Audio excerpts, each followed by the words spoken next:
let it be known that I am not protecting or I am not defending anyone, much less the former president of the Republic of the Philippines, President Duterte, since I am an ally of this administration led by President Bongbong Marcos, and at the same time a friend of Vice President Inday Sara Duterte. Now, since you've been asking questions addressed to Gerald Torre, may I ask Gerald Torre, uh, how did you think did you handle the arrest of former President Duterte properly?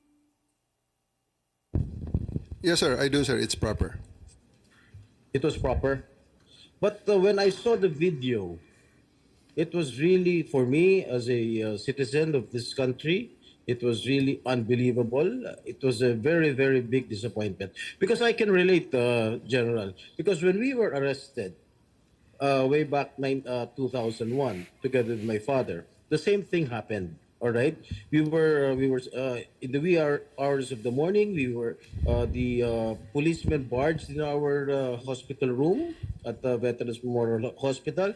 They were arresting us. They wanted us to be transferred to another detention cell because after the May 1 siege, at ano sabi ng mga pulis? Kalad ka rin na yan mga yan pag ayaw sumama. At the same time, when I saw the video, parang nag-flashback sa akin yung mga ginawa ng mga kapulisan ng araw sa amin. At ang sabi mo, hihilahin ko yan, hihilahin ko yan. Is that what you said, Gerald Torre? Sir, it's already all optics and tactics already because it's already. No, I'm asking you. Did you say that? Hihilahin ko, hihilahin Yes, ko yan. sir. And I actually made good of it, sir. No, what prompted you to say that? Sir, I made good of it, sir. Sabi ko, sir, hihilain ko yan. And I went back to AS Medialdea, handcuff him. Bakit mo nga sinasabi? You know, your statements based on the video may reflect the PNP as an institution. 买亮丽所火锅汤底，轻松享受火锅时光。吴江州东 Sabihin lahat ng ating mga kababayan, ganyan pala yung mga pulis. Masyadong wala man lang respeto sa matanda, sa isang dating pangulo. Ganon din ang ginawa sa amin eh. Can you justify why you said that hihilahin ko yan? Nakita ko si dating Pangulong Duterte, di naman lumalaban. What prompted you to say that? Mr. Senator, respectfully, the threat of hihilahin ko na yan was not towards the president, the former president. It was ensued after a heated argument between his counsel and General Torre. In no way was the former president threatened with bodily harm. Yes, Who was addressing the sinong sinasabihan ni Gerald Torre? Was it the lawyer or was it the former President Duterte? Lawyer, sir, Attorney Medialdea. And actually, sir, after that, I actually went back to him, placed handcuff on him after reading him his rights and arrested him for obstruction of justice. And after All that, right. sir, I brought him to the bus and came back again and told Attorney Delgra he's next. And again, sir, I will reiterate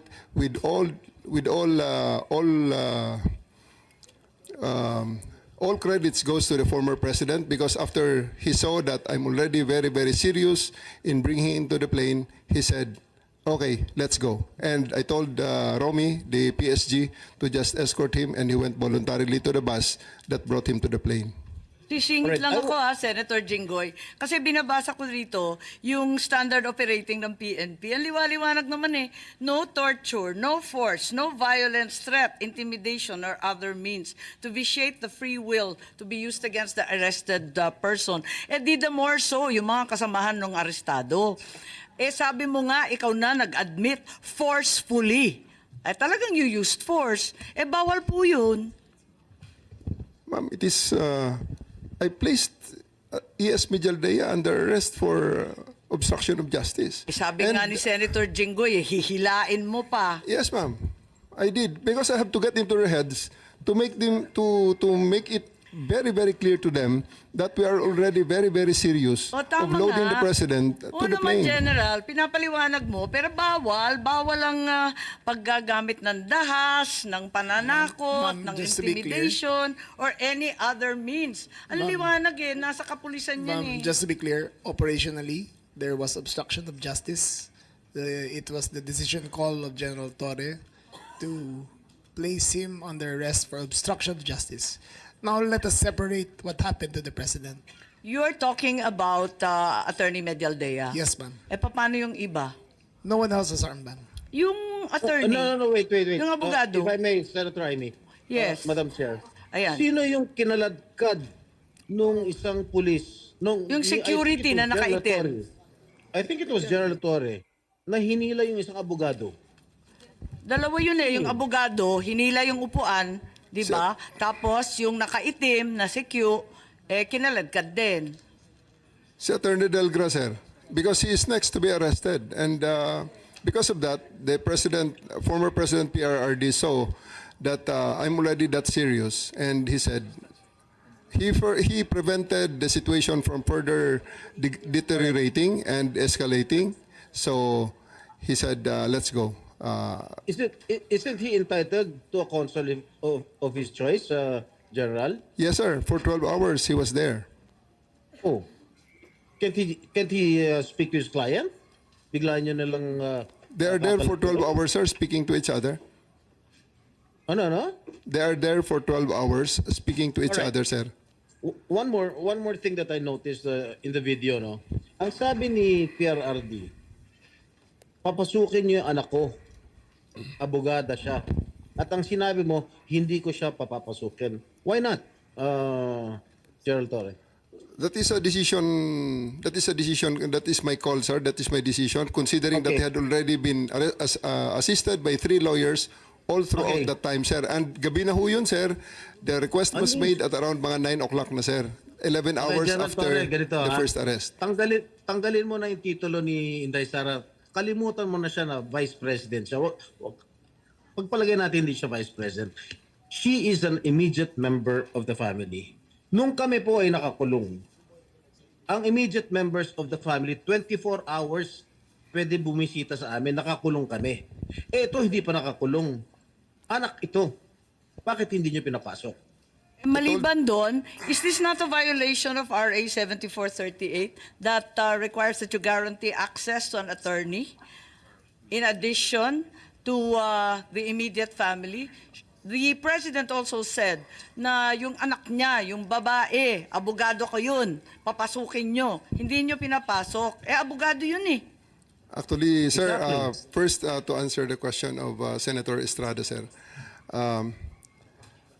I have told the president that they can visit him at his detention facility because at this time the order of the day is to load him into a plane. So that's what we endeavored to do, and that's what happened, sir.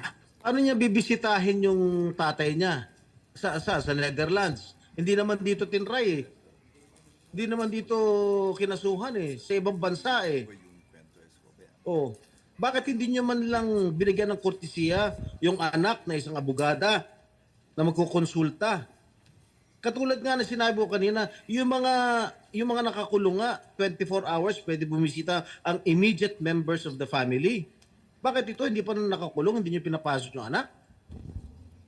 Our mission at that time, sir, is to deliver him to the My God. body who Kahit issued the anong warrant, mangyari, sir. Nasa batas yan. Nasa batas yan, General. Immediate members of the family, lawyers, priests, etc., etc.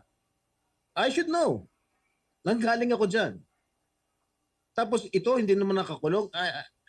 Again, I am not defending President Duterte. I'm just explaining the rights of an accused. Because naging akusado rin ako. And I don't want that to happen to anybody else. Dapat naman nagbigay kayo ng konting kortesiya o respeto man lang sa mga dating presidente dahil naranasan namin yan. Nung kinulong po yung tatay ko, ganun din. Kawalang respeto ang mga pulis sa amin. Porket nawala na ba kami sa kapangyarihan, ganun na lang? Matanong ko naman sa'yo, General, wag naman po sana mangyari, God forbid, sa pag sinapit ng ni president sumapit ng ganitong sitwasyon si Presidente Marcos, gagawin mo rin ba 'yon sa kanya? I hope not. Ang liwanag po ng batas, kung ma-follow up ko lang si Senator Jinggoy, tama po siya. Hindi lang yung immediate family, medical doctor, pare or religious minister, any national non-government organization, ang CHR, international non-government accredited by the Office of the President. Lahat yan may access, pero pinagbawalan ninyo. On 2 counts, immediate family na, abogado pa niya. Bakit ganun? Ma'am, I think that's sub judice. I think we should be wary of many of the things we were mentioning Bakit here. po naging sub judice yun? Ito kasi, ano ho yan, habeas corpus po ang petition. So everything about the arrest will be asked by the Supreme Court. Kanina pa natin kung pwede ho. pinag-uusapan yung arresto. Pero ano ho I think that we're just passing, parang lumalabas na po tayo sa boundary. Senator Jinggoy, pa? Ang sinasabi ko lang, the manner on how the former president was arrested, because ayoko naman mangyari sa darating na panahon na magkakaroon naman tayo ng ganyan. Sana makapagbigay lang ng korting kortesiya man lang, nakausapin yung mga abogado, pero nakausapin yung mga members ng immediate family niya, sana naman binigyan niya ng pagkakataon. Kaso mo, nung nakiusap si dating Pangulong Duterte na papasukin yung kanyang anak na abogada, tanggalin mo na hindi siya, na vice presidente siya. Abogada at anak niya, member na immediate family, sana naman lang binigyan niya ng pagkakataon. Makita niya yung tatay niya bago niyo siya isinakay sa plano. Yun lang naman yung sa akin. Masakit. Ako, isang anak na meron din akong tatay na ginanon ninyo. Masakit para sa akin. Pakipaliwanag din. Maraming salamat, Senator Jinggoy. Marami tayong